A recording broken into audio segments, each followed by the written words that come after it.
বাড়ি ভর্তি সকল মানুষের সামনে আব্বা আমার গালে সজোরে থাপ্পড় মারে। আমার অপরাধ, আব্বা চা চাওয়ার সাথে সাথে কেন চা দেয়নি। ছোট চাচার বিয়ে উপলক্ষে বাড়িতে মেহমানে গম গম করছে। বাড়িটার ভিতরে পা ফেলার মতো জায়গা নেই। আব্বা তাদের কাউকে তোয়াক্কা না করে বলল, তোর চা দিতে এত দেরি হলো কেন? নাগর কি বিছানায় শুয়েছিল? আব্বা আমাকে তুচ্ছ তাচ্ছিল্য করছে দেখে দাদি আর ফুফুর মুখে হাসি ফুটে উঠেছে। তাদের মাঝে অদ্ভুতভাবে আজকে বড় ঈদ ঈদ লাগছে। আমার লোক লজ্জায় নিজের শাড়ির আঁচল দিয়ে মুখখানা ঢেকে রেখেছেন। এইটা নতুন কিছু নয়, আম্মার সাথে এইটা প্রতিনিয়ত হতেই থাকে। আম্মা মুখ বুঝে সবকিছু মেনে নেয়। আম্মা আমতা আমতা করে বলল, আমি তো রান্নাঘরে ডালের বাগার দিতেছিলাম, তাই চা দিতে একটু দেরি হয়ে গেছে। দাদি আম্বিয়া বেগম অভিযোগের গলায় বলল, তোর বউ তো শরমের মাথা খেয়েছে, সারাদিন শুয়ে বসে দিন পার করে, আর এখন সে এমন ভাবে বলছে মনে হয় রাজ্য উদ্ধার করে এসেছে। আমি যদি কিছু বলতে যাই তাহলে আমাকে মারতে পর্যন্ত আসে। আমি তার ভয়ে তোকে কিচ্ছু বলি না।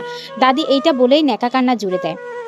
সাথে ছোট চাচা আজিজুল হক ও মেজ ফুফু আচিয়া খাতুনও যোগ দেয় নিজের মায়ের মুখে এমন অভিযোগ শুনে। আব্বা আবার আম্মার গায়ে হাত তুলতে যায়। আম্মা ভয়ে নিজেকে গুটিয়ে নেয়। আব্বা যখনই আমাকে মারতে যাবে তখনই আমি গিয়ে সামনে দাঁড়িয়ে যাই। আব্বা আমাকে ধাক্কা দিয়ে বলল, আবরার তুই সরে যা, না হলে কিন্তু তোর গায়ে হাত তুলতে বাধ্য হব। এই মহিলার সাহস হয় কিভাবে আমার মায়ের সাথে বেয়াদবি করার? আজকে ওকে জানেই মেরে ফেলবো। আমি আব্বার সাথে উঁচু গলায় বললাম, আব্বা এখন কিন্তু বেশি হয়ে যাচ্ছে, তুমি কি চুপচাপ বসে থাকবে? তোমার মা কি ধোয়া তুলসী পাতা নাকি? বাজারের মেয়েও এই মহিলার চেয়ে ভালো আছে।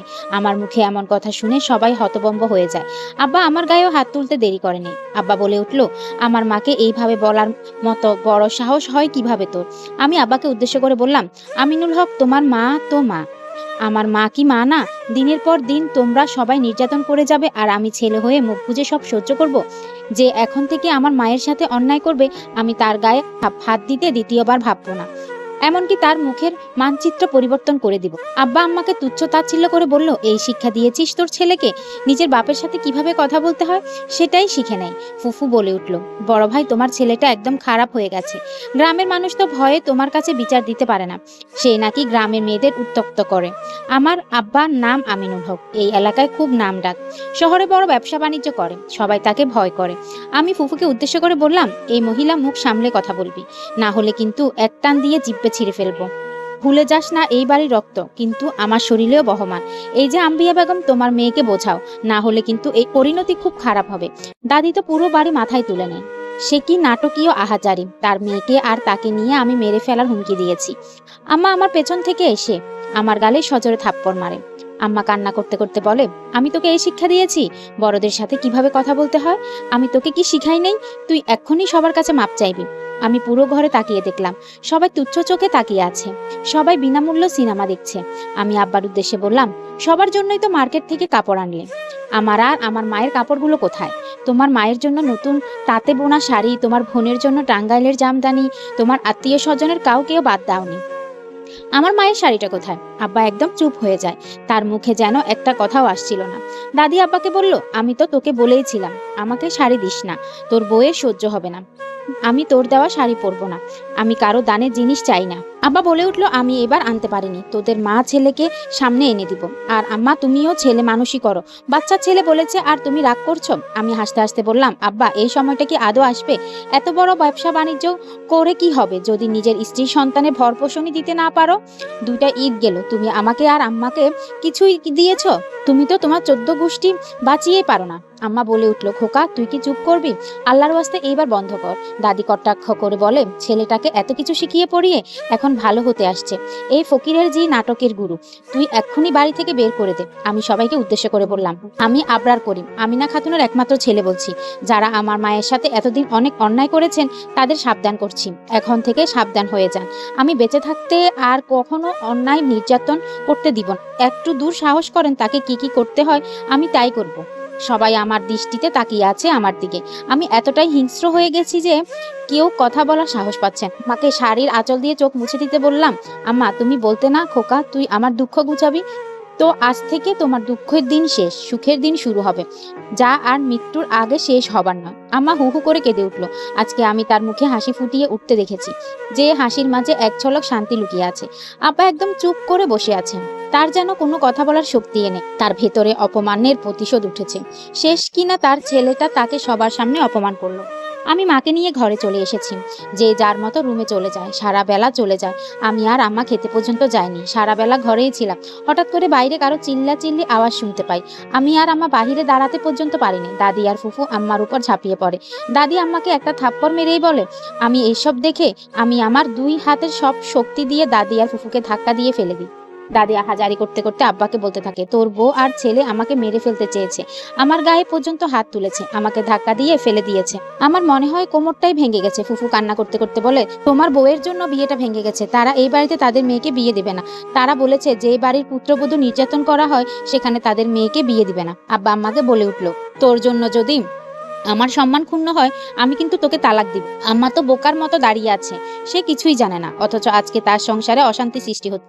আম্মা কান্না করতে করতে বলে, আব্রারের বাবা তুমি এসব কি বলছো? আমি তো এসবের কিছুই জানি না।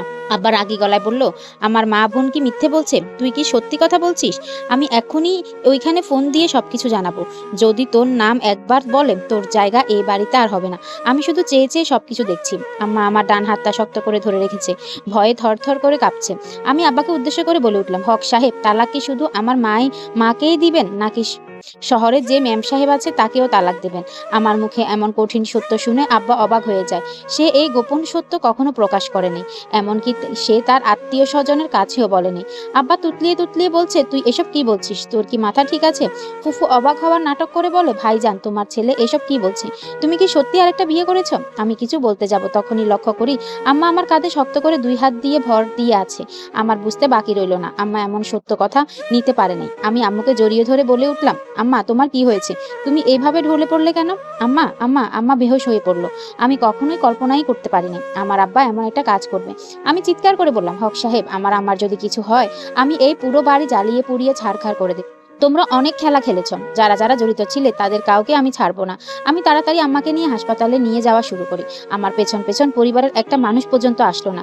দাদি আব্বাকে বলে উঠলো, আমি তোকে বলেছিলাম ছেলেকে শহরে লেখাপড়া করাতে হবে না, ছেলেটা তো এখন বকে গেছে, এখন কি করবি? ফুফু কান্না করতে করতে বলল, ভাইজান তুমি তো মরবে, সাথে আমাদেরও মারবে। এই ছেলেটাকে আমার একটুও বিশ্বাস হয় না, যদি কিছু করে বসে। ছোট চাচা বলে উঠলো, ভাইজান আমার বিয়ে কি হবে? আব্বা বলে উঠলো, এইবার তোরা একটু চুপ করবি? আমাকে কেন এসব বলছিস? আমার ছেলে তো আমাকেই মানে না, সেখানে তোদের জন্য কি করতে পারি? দাদি বলে উঠলো, তুই এদের মা ছেলেকে বাড়ি থেকে বের করে দে, এদের জন্যই এত কিছু হচ্ছে। তুই আজকেই বের করবি, না হলে আমার মরা মুখ দেখবি। নিজের মায়ের মুখে এমন কথা আব্বা নিতেই পারছে না। সে কিভাবে নিজের সন্তানকে বের করে দেয়? তাদের পরিকল্পনা আর বাস্তবায়ন নিয়ে সারা বেলা চলে যায়। তাদের মনে একটু শান্তি নেই। আমি মাকে নিয়ে আসরের নামাজের পর বাড়িতে ফিরে আসি। মায়ের জ্ঞান কিছুক্ষণ পরেই ফিরেছে, তবে আর একটা কথাও বলেনি। তিনি কেমন জানি চুপ হয়ে গেছে। আমি বাড়িতে এসেও তাদের গোল মিটিং এর মধ্যেই পাই। তারা কি জানি বলছে আর অট্টহাসিতে ফেটে যাচ্ছে। আমাকে দেখে একদম চুপ হয়ে যায়। আমি একটা মুচকি হাসি দিয়ে বললাম, কেমন আছেন সবাই? শরীর সুস্থ ভালো আছে তো? আমার এমন উদ্ভট কথা শুনে হতভম্ব হয়ে যায়। তারা আমার কাছে এমন ব্যবহার আশাই করেনি।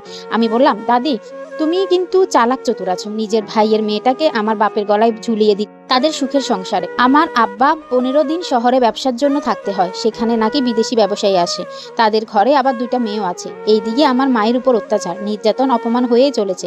আমার মুখে কথাগুলো তাদের কাছে সহ্য হচ্ছে না। তারা যেন একটা ঘোরের মধ্যে হারিয়ে যায়। দাদি বলে ওঠে, পুরুষ মানুষ 2টা বিয়ে করতেই পারে, এতে এত কাহিনী করার মতো তো কিছু নেই। দাদির গলার সাথে সবাই তাল মিলিয়ে উঠে। আমি বললাম, দাদি আপনার সতীনটা কিভাবে জানি এই বাড়ি থেকে চলে গিয়েছিল?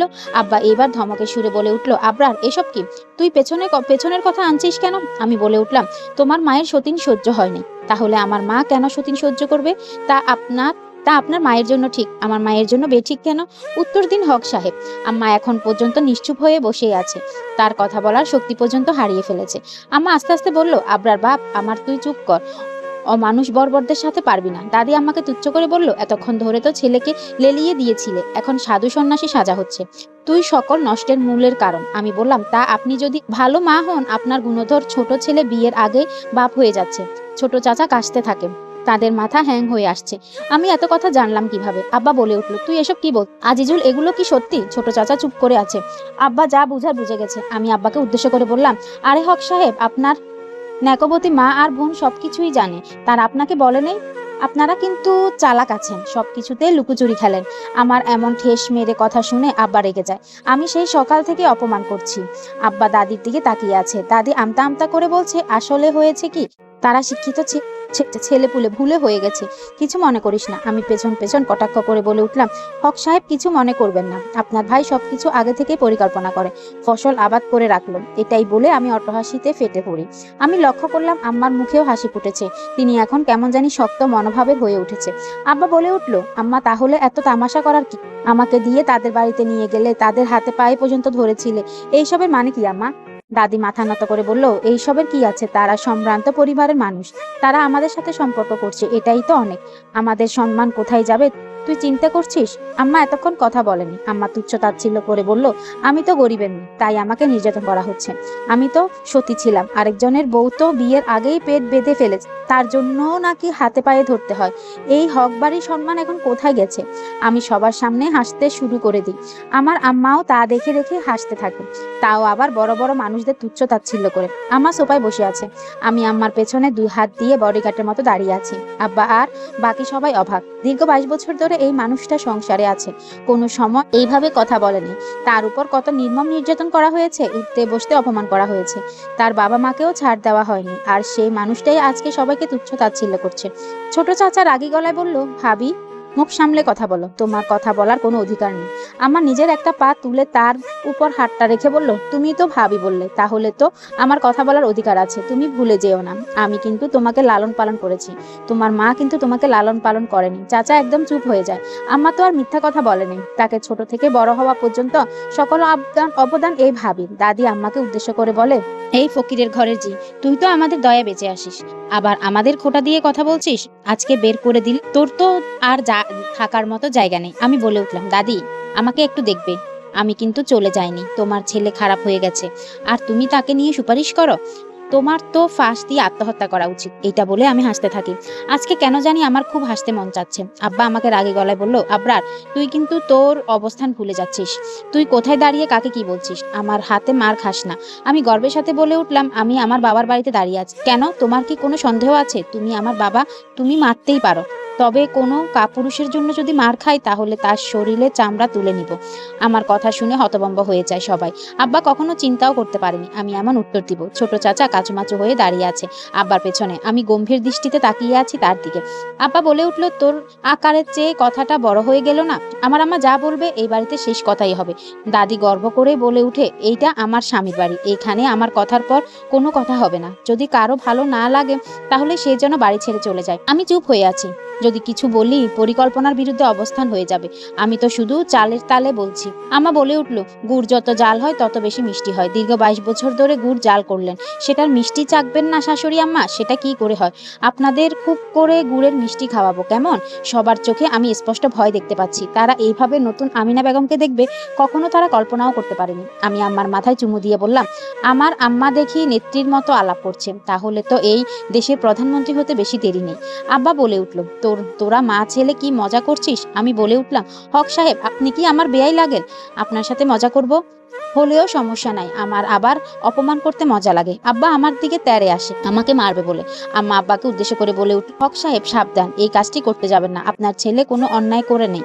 আব্বার রাগের মাথায় বলে উঠল, কে আমার ছেলে? কে আমার ছেলে? ও আমার ছেলে না।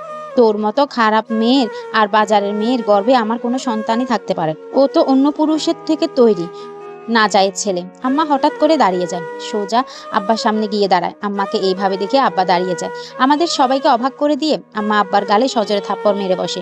আমার মুখটা সোজা কথা হা হয়ে যায়। আম্মা পাগলের মতো বলে, হক সাহেব মুখ সামলে কথা বলবেন।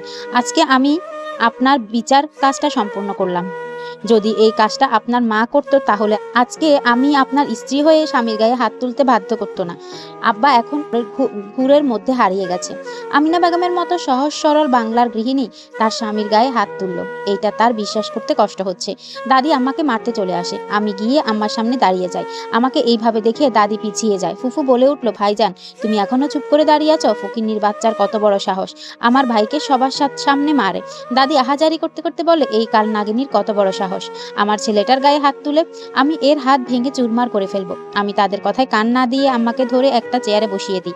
আম্মা অনর্বর কান্না করে যাচ্ছে। আম্মা নিজের রাগটা থামিয়ে রাখতে পারেনি। আব্বা খপ করে সোফায় বসে পড়ে। তার শরীর ঘেমে একাকার অবস্থা। দাদি তাড়াতাড়ি তাকে পানি দেয়। আব্বা বলে উঠল, সবাই এখান থেকে চলে যাও, আমি একটু একলা থাকতে চাই। যে যার মতো নিজেদের রুমের দিকে যেতে থাকে।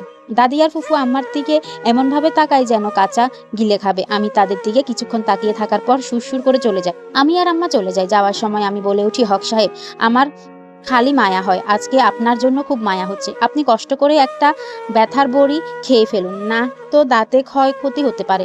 আব্বা আমার দিকে আগুন চোখে তাকিয়ে থাকে। আমি তাকে পাত্তা না দিয়ে নিজের মতো করে চলে যাই। আমি ঘরে গিয়ে লম্বা একটা শোয়া দিই। আম্মা আমার মাথার পাশে বসে পড়ে। আম্মা বলল, আবরার বাজান, আমি কি কাজটা ঠিক করেছি? এইভাবে তোর বাবার উপর হাত তোলা ঠিক হয়নি। আমি বললাম, আম্মা আমি ভুল কিছু তো দেখছি না। কোনো মানুষ যদি তার স্ত্রীকে বাজারের মেয়ের সাথে তুলনা করে, আর সে যাই হোক পুরুষ হতে পারে না, আমি বলবো তুমি একদম ঠিক কাজ করেছো। আম্মা কান্না ভেজা চোখে বলল, যত যাই হোক সে তো আমার স্বামী। আমার সাথে যত অন্যায় অত্যাচার নির্যাতন করুক, আমার হাত তোলা ঠিক হয়নি। আমি তার কাছে পা ধরে মাপ চাইবো। আমি তাকিয়ে শুধু আম্মাকে দেখছি। একটা নারী কতটুকু মহিয়সী হলে যারা তার সাথে দিনের পর দিন অন্যায় অবিচার করে গেছে তাদের পা ধরে মাপ চাইতে চায়। আমি আর একটা কথাও বলিনি। আমি চুপচাপ ঘুমিয়ে পড়ি। সারাটা দিন কিভাবে চলে গেল বুঝতেই পারিনি। রাতের বেলা সবাই একসাথে খেতে বসেছে। আমি আমার মতো করে খেয়ে যাচ্ছি। আজকে পুরো একটা দিন পর মায়ের হাতে রান্না খাচ্ছি। আব্বা সবাইকে উদ্দেশ্য করে বলে, কালকে সবার জন্য খুব একটা বড় সারপ্রাইজ আছে। দাদি আল্লাদি গলায় বলে, বাজান কি এমন সারপ্রাইজ? আব্বা বলে উঠলো, আছে আছে আম্মা, সবাইকে চমকে দিব, তোমরা সবাই মিলে অপেক্ষা করো। আমি একবার আমার মুখের দিকে তাকালাম।